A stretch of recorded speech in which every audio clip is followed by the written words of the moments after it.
सालों पहले एक राज्य का राजा अपने राज्य में रात को अपना रूप बदल कर घूमता था। वो रूप बदलने के बाद लोगों से मिलकर अपने लोगों के बारे में जानने की कोशिश करता और उनकी समस्याओं को समझता था। एक रात जब वह नगर घूमकर आया तो अचानक जोर से बारिश होने लगी। उसने देर किए बिना एक गरीब के घर का दरवाजा खटखटाया। राजा के दरवाजा खटखटाने के बाद घर से एक व्यक्ति निकला। वह एक गरीब किसान था जो अपनी पत्नी और बच्चों के साथ रहता था। बारिश तेज थी तो किसान ने राजा को अंदर आने के लिए कहा। राजा ने घर में जाने के बाद पूछा, क्या आप मुझे कुछ खिला सकते हैं? मुझे बहुत तेज भूख लगी है। वो गरीब किसान और उसका परिवार 3 दिनों से भूखा था और उसके घर में एक भी दाना अन्न का नहीं था। किसान के मन में हुआ कि भले ही हम भूखे हैं, लेकिन अपने अतिथि को यूं भूखा नहीं रख सकते। अब किसान ये सोच सोचकर बेचैन हो गया कि अपने अतिथि का पेट कैसे भरा जाए। तभी उसने घर के सामने वाली दुकान से चावल चुराने की तरकीब सोची। उसने सिर्फ अतिथि के लिए एक गोनी चावल ले आया और उसमें से कुछ चावल पकाकर राजा को खिला दिया। तब तक बारिश रुक गई थी और राजा अपने घर चला गया।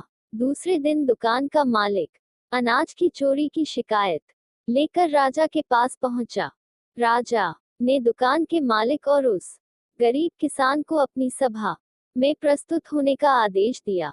सबसे पहले सभा में पहुंचे किसान ने राजा के सामने जाकर अपनी चोरी का इल्जाम कबूल कर लिया और बीती हुई रात की पूरी बात राजा को बता दी। किसान राजा से कहता है कि मैंने चोरी की, लेकिन मेरे परिवार ने उस अनाज का एक निवाला भी नहीं खाया।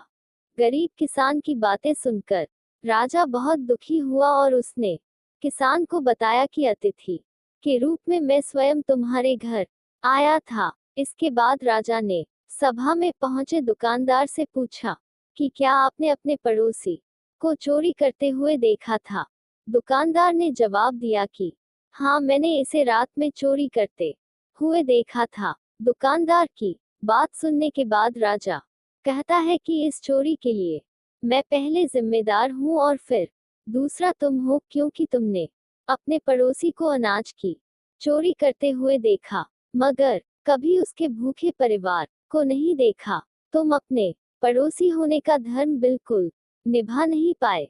इतना कहने के बाद राजा ने दुकानदार को सभा से जाने के लिए कह दिया और किसान की अतिथि निष्ठा भाव को देखकर उसे 1000 सोने के सिक्के और 10 गोनी चावल इनाम के रूप में दे दिया।